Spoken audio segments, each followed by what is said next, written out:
Hi everyone, कैसे हो आप सभी लोग। आए होप आप सभी लोग अच्छे होंगे। मेरा नाम है खुशी शर्मा और आपका स्वागत है मेरे प्यारे से यूट्यूब चैनल पे। तो गाइस, आज हम फिर से देखने वाले हैं साइंस पार्ट 2 का चैप्टर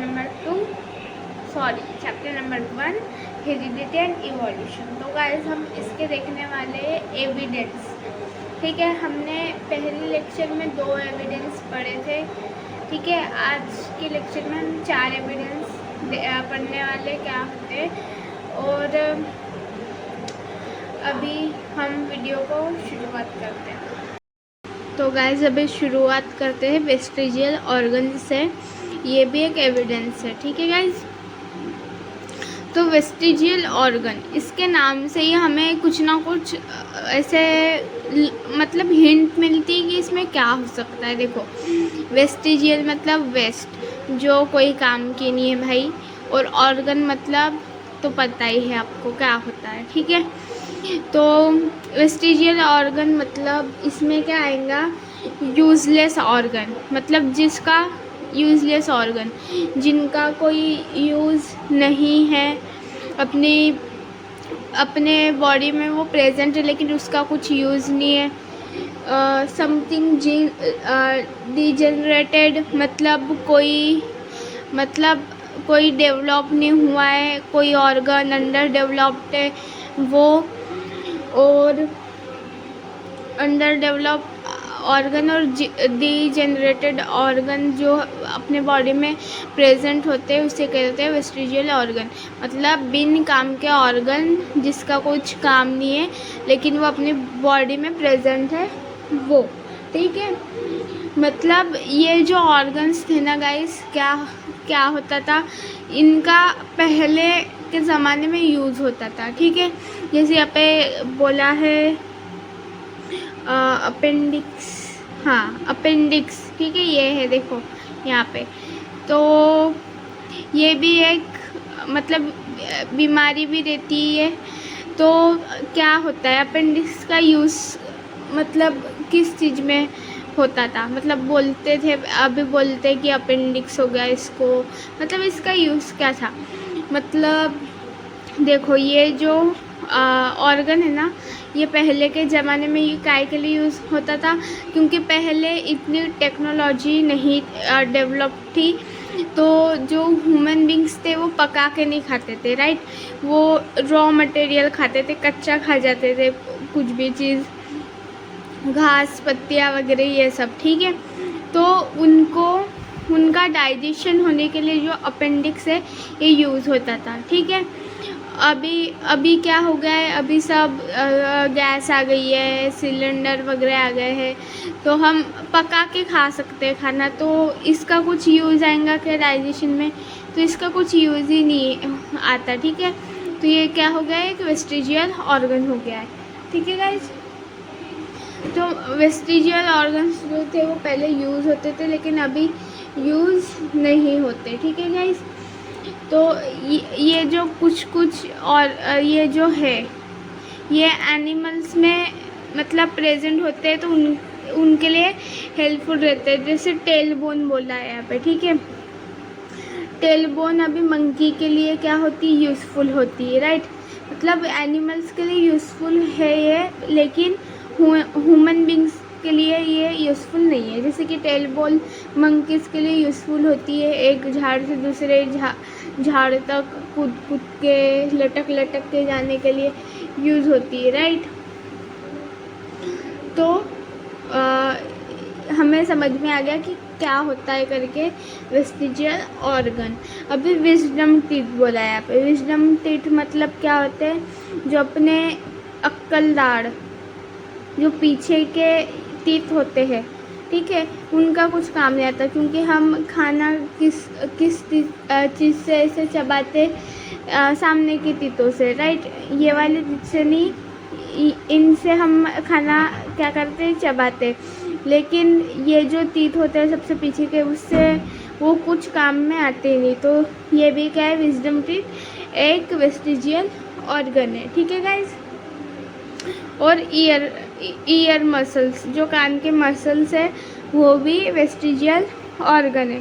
तो आपको ये जो है वो याद रखने की क्या है गाइस ज़रूरत है, जितना मैंने बताया अभी उतना। ठीक है गाइस, अभी हम जाएंगे नेक्स्ट पर। अभी गाइस है पैलेंटोलॉजिकल एविडेंस, मतलब कुछ सबूत वाले, मतलब सबूत मतलब कैसे, जैसे अभी रिसर्च वगैरह होती रहती है, ठीक है। तो साइंटिस्ट लोगों को क्या मिलते हैं, कुछ फॉसिल्स मिलते हैं। फॉसिल्स मतलब कंकाल वगैरह, जैसे यहाँ पे डायनासोर्स का है, ये फिश का है, राइट, ऐसे कंकाल वगैरह मिलते हैं, ठीक है। तो पैलेंटोलॉजिकल एविडेंस में क्या है, एक देखो, जो लार्ज नंबर ऑफ लिविंग मतलब ऑर्गेनिज्म है ना, वो क्या हो गए थे गाइस, मर गए थे इनसाइड ऑफ अर्थ। मतलब यहाँ पे लिखा है देखो, large number of organism get buried due to disaster like flood. मतलब बहुत सारे ऑर्गेनिज्म क्या हो गए थे गाइस, मर के गड़ गए थे। किसके वजह से, डिजास्टर के वजह से, जैसे कि मिट्टी में चले गए थे, गड़ गए थे, ठीक है। जैसे कि फ्लड, अर्थक्वेक, वोल्केनो, इन सब के वजह से वो मिट्टी के अंदर चले गए थे, ठीक है गाइस। मतलब they become fossils.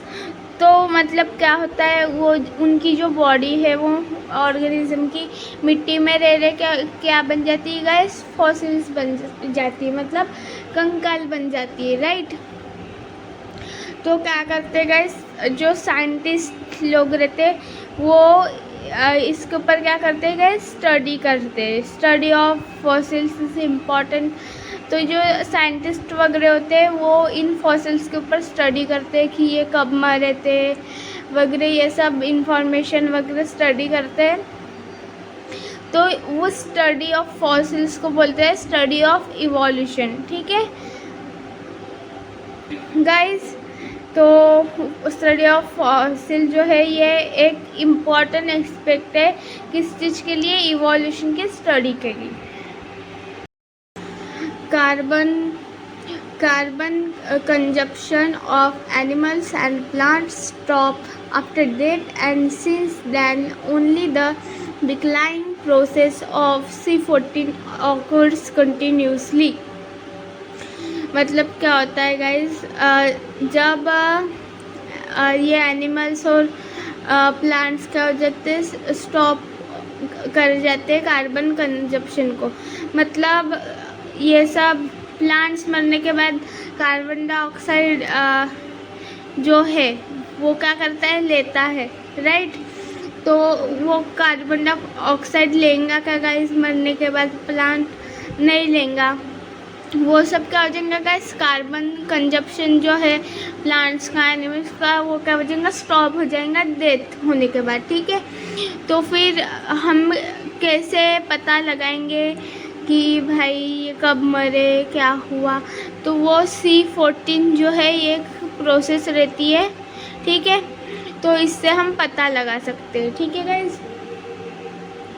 The death और plants and animal can be calculated by measuring radioactive of C14 and ratio of C14 to C12 in their body, ठीक है। ये वाली लाइन पढ़ी मैंने अभी। तो इस लाइन में क्या बता रहा है गाइस, जो डेथ है प्लांट्स और एनिमल्स की, ये हम कैलकुलेट कर सकते हैं। क्या कर सकते हैं, कैलकुलेट कर सकते हैं, किस चीज़ से, रेडियो एक्टिविटी से, ठीक है। ये एक्टिविटी होती जो हम एज वगैरह, कितनी एज में मरे थे, कब मरे, ये सब हम इससे पता लगा सकते हैं, ठीक है। तो ये C14 और रेशियो C14 से हम प्रेजेंट है, तो हम इनसे ये पता लगा सकते हैं, ठीक है। उनकी बॉडी मतलब कब मरी थी, कब मरे थे वो लोग, वो सब, ठीक है। तो ये जो मेथड है कि C14 टू C12 और जो C14 है, तो इन ये जो मेथड है इन्हें कार्बन डेटिंग कहते हैं। कौन सी डेटिंग, कार्बन डेटिंग, ठीक है। Used for determining age of fossils. काय के लिए यूज़ होते हैं ये, कि हम जो वो कंकाल है उनकी एज क्या कर सके गाइस, डिटरमाइन कर सके। देखो डिटरमाइन उन फॉसिल्स की हम एज क्या करें, डिटरमाइन मतलब पता लगा सके, इसलिए कार्बन डेटिंग यूज़ की जाती है। ठीक है गाइस, ये देखो यहाँ पे इंट्रोडक्शन दिया है एक साइंटिस्ट का, मतलब जिन्होंने कार्बन डेटिंग की ये जो प्रोसेस है वो निकाली थी, मेथड, उनका नाम है विलार्ड लिब्बी। ठीक है, इन्हें नोबेल प्राइज़ भी मिला है 1960 में। और रेडियो कार्बन जो है ये method are published in journal radio carbon. ठीक है, ये पब्लिश किए थे इन्होंने। तो गाइस अभी हम देखेंगे कनेक्टिंग लिंक। तो ये कुछ पॉइंट्स है जो आप याद रख सकते हो कनेक्टिंग लिंक के। ठीक है, वो पैराग्राफ करने की कोई ज़रूरत नहीं है, पॉइंट वाइज लर्न करो इस आंसर को। ठीक है, तो देखो some morphological characters look similar that show some link between them, hence called connecting link. मतलब गाइस इसका मतलब ये है कि जैसे कि मैंने बोला कैट और टाइगर का दिखते हैं, मेरे को सेम दिखते हैं भाई थोड़े बहुत इनके कैरेक्टर। ठीक है, तो इन दोनों के बीच में क्या है, कनेक्टिंग लिंक है। मतलब जो सिमिलर दिखते हैं, मतलब मॉर्फोलॉजिकल कैरेक्टर्स रहते हैं उनके अंदर, तो वो उसे क्या कहेंगे, कनेक्टिंग लिंक। मतलब ये भाई सिमिलर है करके एक दूसरे से। ठीक है, एग्जाम्पल है पेरिपेटस। ये कैसे दिखता है, इसका जो है वो बुक में क्या दिया है गाइस, ये दिया है, क्या बोलते हैं, ये पिक्चर दिया है, तो देख लेना पेरिपेटस कैसे दिखता है। ठीक है, पैरापोडिया लाइक एनिमल। पैरापोडिया मतलब क्या होता है गाइस, छोटे छोटे पैर वाले एनिमल्स, जैसे कि अर्थवॉर्म तो देखिए आपने कैसी होती है। ठीक है, उसके कितने छोटे छोटे पैर होते हैं और वो ऐसे धीरे धीरे चलती है।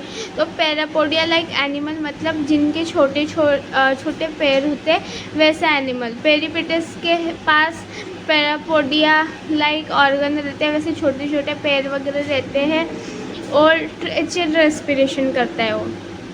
ट्रेचर रेस्पिरेशन मतलब ये एक रेस्पिरेशन है जो ऑर्गेनिज्म, जो एनिमल्स क्या करते हैं। ठीक है गाइस, वो एयर क्या करते हैं, पास लेते हैं, उनके बॉडी पार्ट में ऐसे पाइप रहता है उसके थ्रू, तो उससे ही कहते हैं ट्रेचर रेस्पिरेशन। ठीक है, तो देखो जो एग्जांपल है पेरिपेटस, ये एक ऑर्गेनिज्म है। ठीक है, तो इसमें क्या कनेक्टिंग लिंक है, किसके जैसा दिखता है, पैरापोडिया लाइक एनिमल, मतलब ये आता है एनेलिडा में।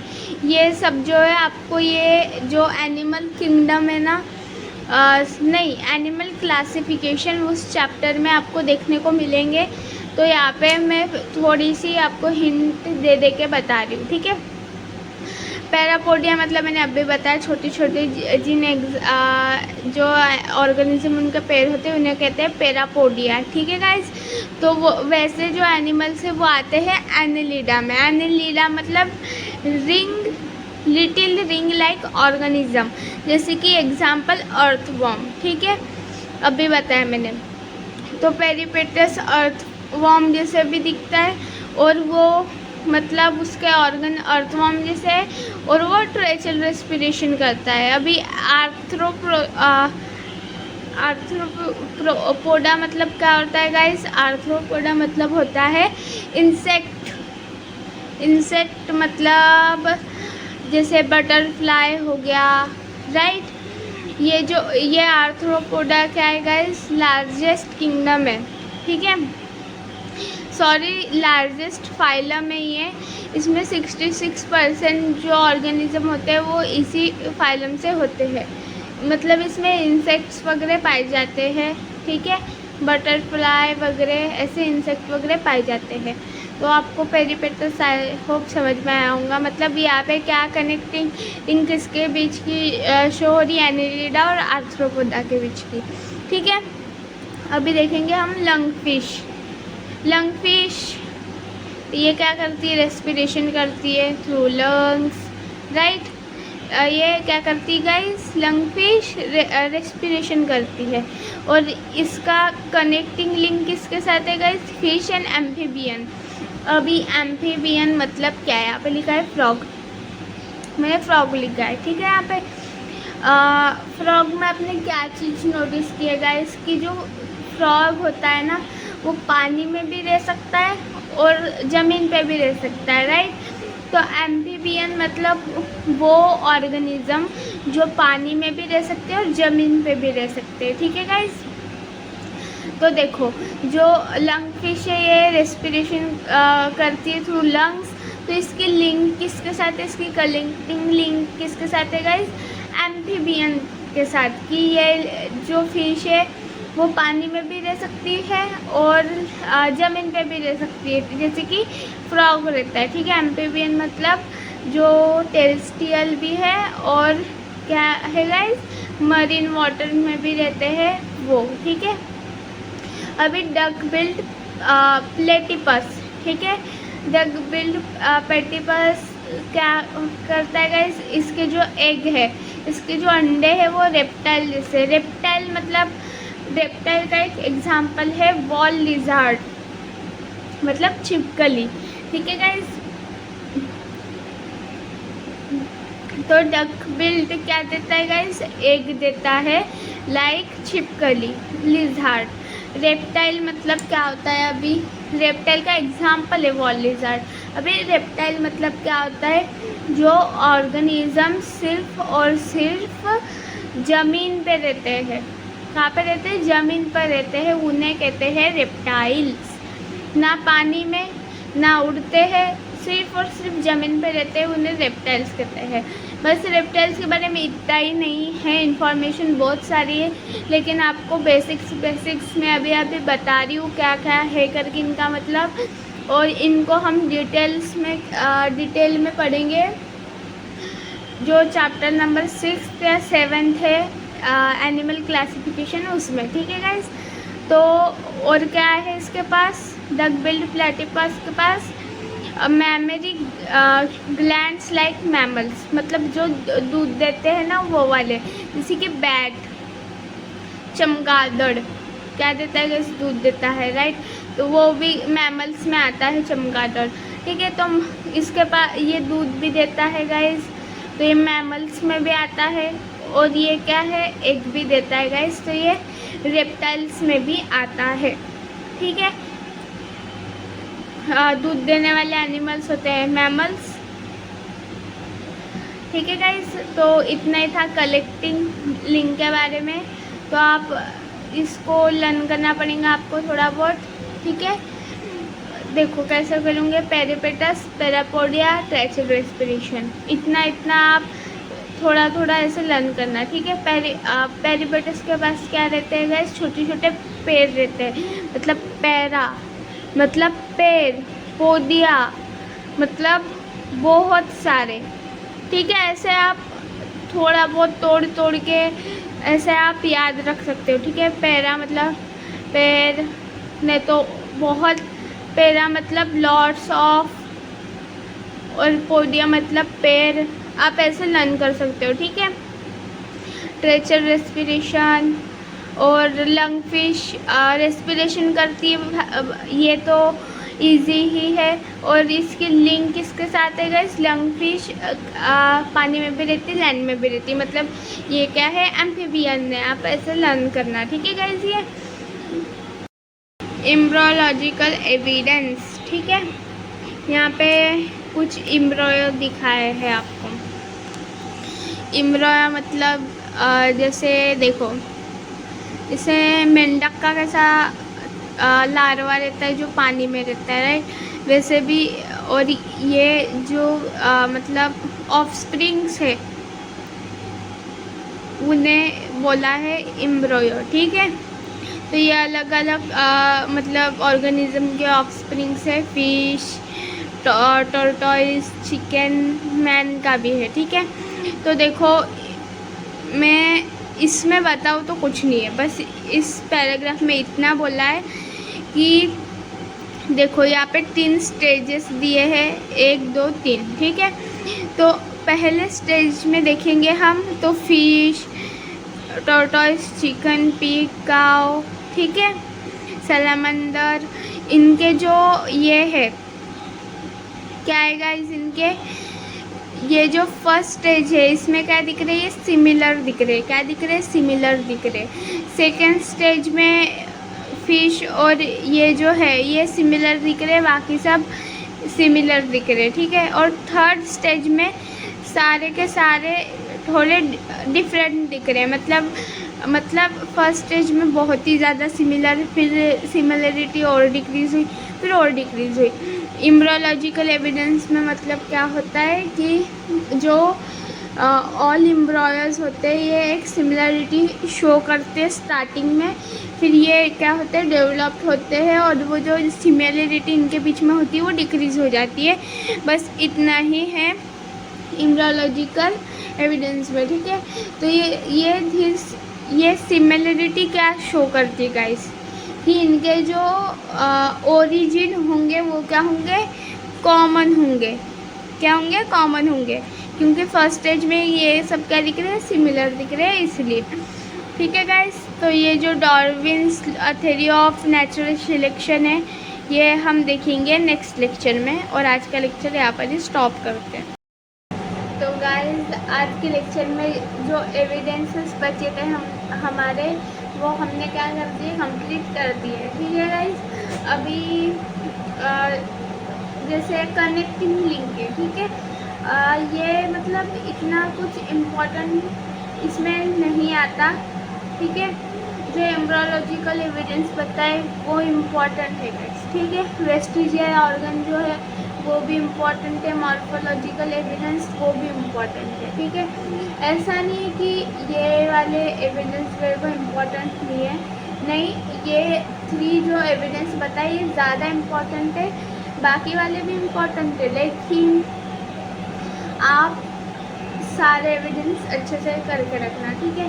मोस्ट इम्पॉर्टेंट तो मैंने बता दिया, मॉर्फोलॉजिकल है, वेस्टिजियल ऑर्गन है और एम्ब्रियोलॉजिकल एविडेंस है, ठीक है। बट आप क्या करना है, आप ऐसा होना चाहिए कि टीचर अगर आपको सरप्राइज, ठीक है, टीचर आपकी सरप्राइज टेस्ट भी ले ले इस चैप्टर के ऊपर, तो आपको सब कुछ आना चाहिए, ठीक है। ऐसी कोई भी चीज़ आपको छोड़नी ही नहीं कि भाई मेरे को ये आता ही नहीं, इसलिए सब कुछ लर्न करना इम्पोर्टेंट होते, ठीक है। और इम्पोर्टेंट बोलूँ इस लेक्चर का मैं तो डिफाइन हेरिडिटी, ठीक है। हेरिडिटी क्या है इसको आप बताओ, ठीक है। तो ये भी इम्पोर्टेंट है। पियोनियर जो है मॉडर्न जेनेटिक्स का कौन है, जॉर्ज जॉन मेंडल, ठीक है। आई होप आपको नाम याद होगा उनका, तो वो भी ऑब्जेक्टिव्स में पूछ सकते हैं आप। ट्रांसक्रिप्शन, ट्रांसलेशन, ट्रांसलोकेशन ये भी कर लेना। और इवोल्यूशन थ्योरी जो है उसकी वो भी कुछ इतनी इम्पॉर्टेंट नहीं है, लेकिन मैंने जैसे बोला हमें सब कुछ याद रहना चाहिए, सब कुछ आना चाहिए, तभी तो हम क्या बनेंगे, स्टॉपर बनेंगे। तो आप सब कुछ क्या करोगे गाइस, मतलब पॉइंट्स निकालना, जो मैंने इम्पोर्टेंट पॉइंट्स पढ़े हैं, ठीक है। मुझे पढ़ा तो मोस्ट ऑफ दी है, लेकिन जो इम्पोर्टेंट है वो उसमें मैंने ज़्यादा प्रेशर दिया है, तो आप उन पॉइंट को जैसे बुक में लिख लेना है। जैसे मैंने अभी कनेक्टिंग लिंक जो है वो लिख के रखा था, राइट।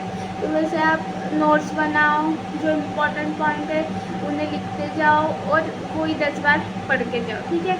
अगर आपको कोई चीज़ लर्न करने में, वैसे देखो गाइस रट्टा कभी नहीं मारना चाहिए, ठीक है। रट्टा मारोगे तो आपके दिमाग से वो निकलना है 100% है, रट्टा कभी याद रहता है नहीं। तो आप पहले क्या करना है, आपको पढ़ना है, फिर अच्छे से समझना है उस आंसर को।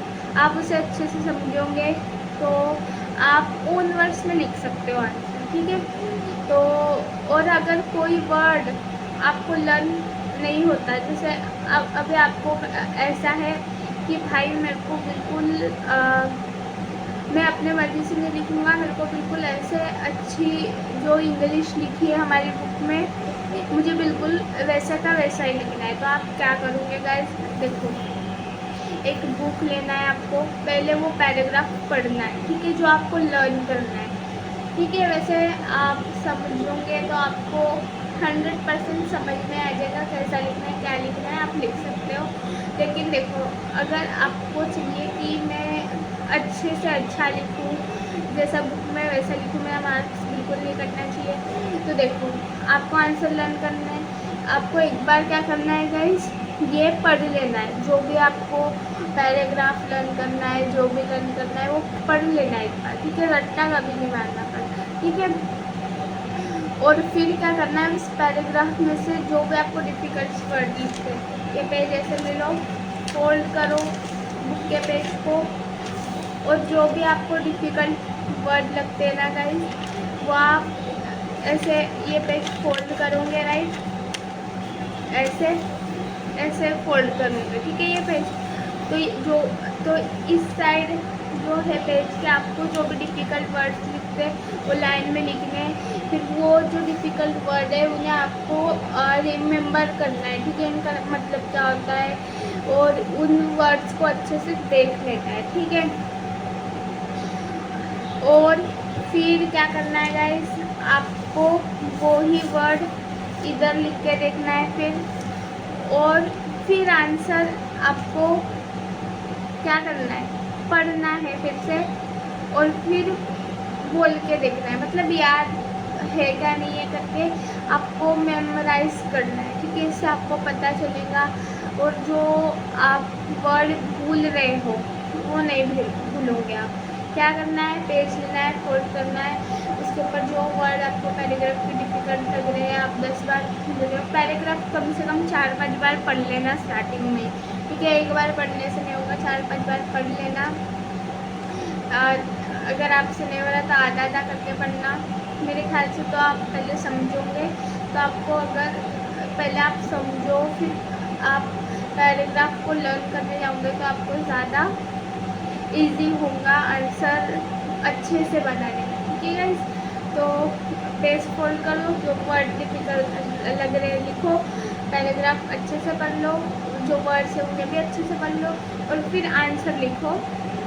तो आपको आपका जो आंसर है बहुत, मतलब जो वर्ड्स है होते हैं ना आंसर के, जो आपके बुक में लिखे बिल्कुल वैसा आंसर आएगा, और आपके नंबर भी कम कटेंगे। जैसे आप अपनी मर्ज़ी से लिखते रहोगे तो इंग्लिश अच्छी नहीं होगी, तो कैसे आपका वर्ड किसी भी इसमें कट सकता है। अगर आपने गलत लिखा होगा, आपको कोई वर्ड का मतलब याद नहीं आ रहा, समझ लो, ठीक है, तो आपने कुछ भी लिख दिया वहाँ पे तो वो गलत हो जाएगा। अगर टीचर के ध्यान उस वर्ड पे गई तो इसलिए आप ये वाली जो मैंने अभी बताया वो यूज़ कर सकते हो। तो आज का लेक्चर अगर आपको पसंद आया तो वीडियो को लाइक करो और चैनल को सब्सक्राइब करो, और ये जो वीडियोस है इन्हें शेयर करना इम्पोर्टेंट है गाइस, बहुत ज़्यादा। तो वीडियोस को शेयर करो।